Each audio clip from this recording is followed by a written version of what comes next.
Good morning, class. I know it's been a while, but health's starting to get back on track again, so we are back. So, today's video, we are going to be covering more lyrical reveals, and we're going to be covering the Fenelle stuff. So, obviously, this is being recorded a week after, but I've been testing Fenelle since release, and I've now actually played it, but I can give my proper opinions on it. So we're going to cover all the card reveals, and I'll give you a little opinion on it at the end. So we're going to start off, obviously, we've got our usual starter of Hop and Step Fenelle. And she's got the basic skill of when this unit is rode upon, if you went second, draw a card. This does not change for any of the starters. But let's move on to the grade 1 of the ride line, which is, where's my unique charm, Fenelle? And this has got the skill, Auto. When this unit is placed by riding from a grade 0, you can look at the top 7 cards of your deck, choose up to 2 Trick and Treat from among them, reveal them and add them to your hand. Then shuffle your deck. So, not much we can really say about this yet, because obviously we haven't covered Trick and Treat. But I'm going to keep you in suspense a little bit longer, because we're going to quickly cover the grade 2 ride line, which is her regular Smile Fenelle, which has got the skill of Auto. When this unit is placed by riding from a grade 1, look at the top 7 cards of your deck, choose up to 2 Trick and Treat from among them, reveal them and put them into your hand. Then shuffle your deck. So, literally the exact same as grade 1.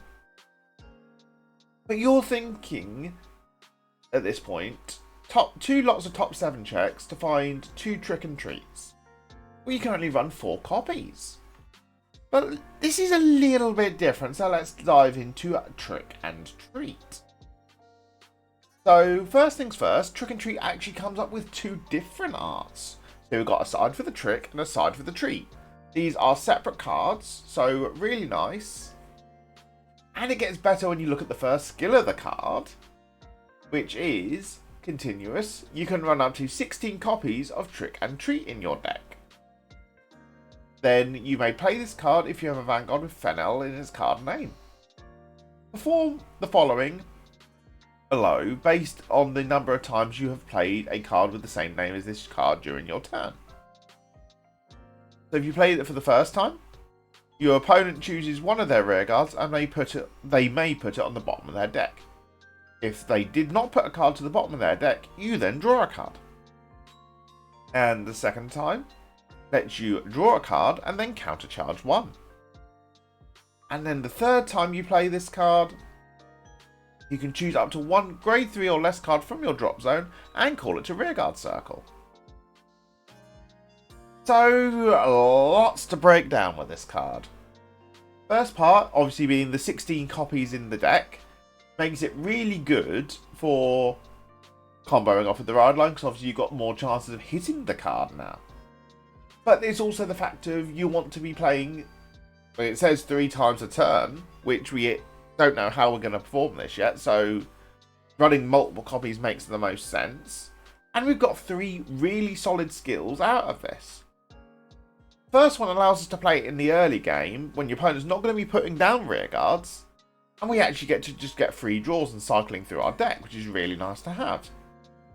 Then the second time we play it, getting another draw, so it's replacing itself, and we get the built-in counter charge on top, which we don't know costs for this deck yet, could be really interesting. But then the third time, getting a free revive is very solid to have. But how do we actually activate multiple orders in this deck? Well, that's where the boss unit comes in of Triple Cross Trick Fenelle. So she's our grade 3 boss. Is really nice that they've got the exclamation marks instead of the eyes, which is really nice. And she's got 2 different skills. First one being Continuous Vanguard Circle. During your turn, you can play 3 orders, but you cannot play orders that are not Trick and Treat or Regardless pieces.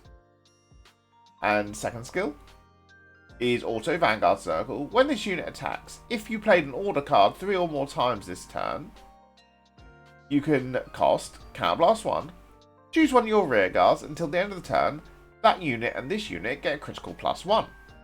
Then all of your front row units get power +2000 for each trick and treat in your drop zone. So this is where the power comes from the deck.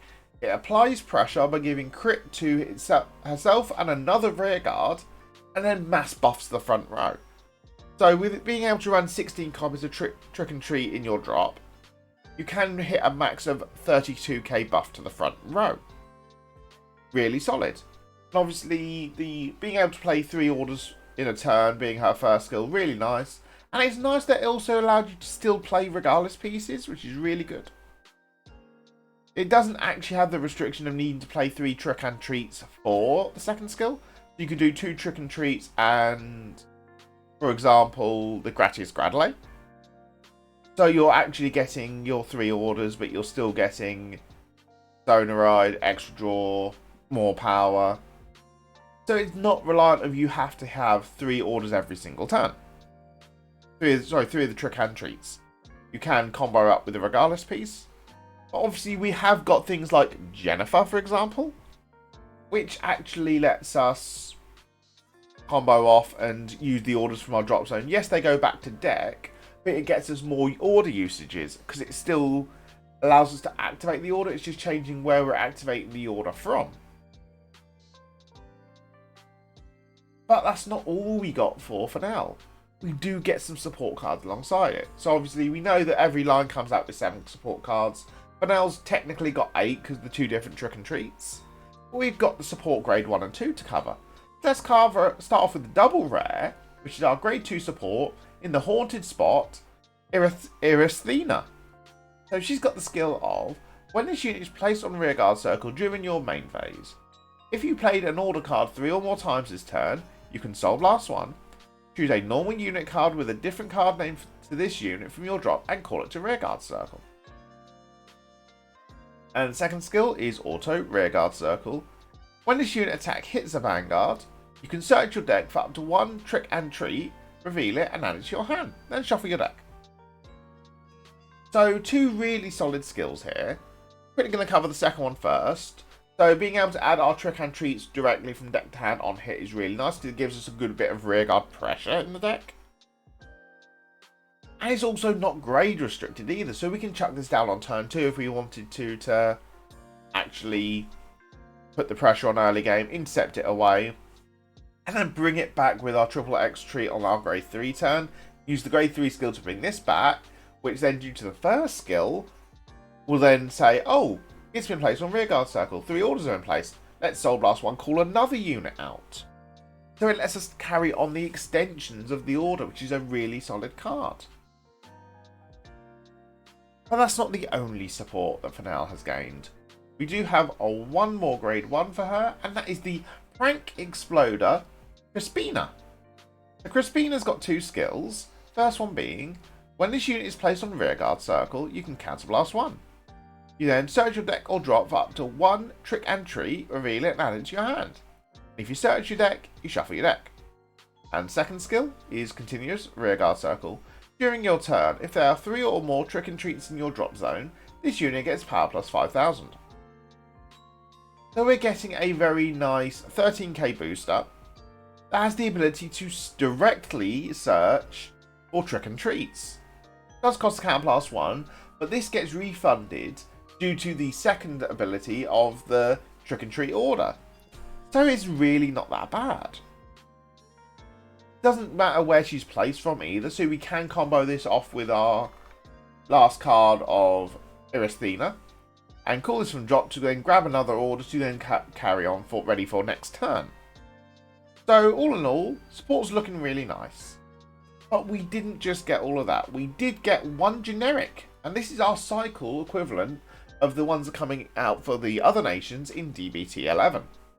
And ours is called 1 Night Witch Stranger. And this has got the skill of Auto. When a unit is placed on rearguard circle, other than by a unit's card effect, if you played a normal order this turn, you can Soul Blast 1. Look at the top 5 cards of your deck. Choose up to 1 card with grade less than or equal to your Vanguard's grade, reveal it, call it to rearguard circle, if it's a unit card, and add it to your hand if it's a normal order. Then shuffle your deck. And second skill is Auto Rearguard Circle.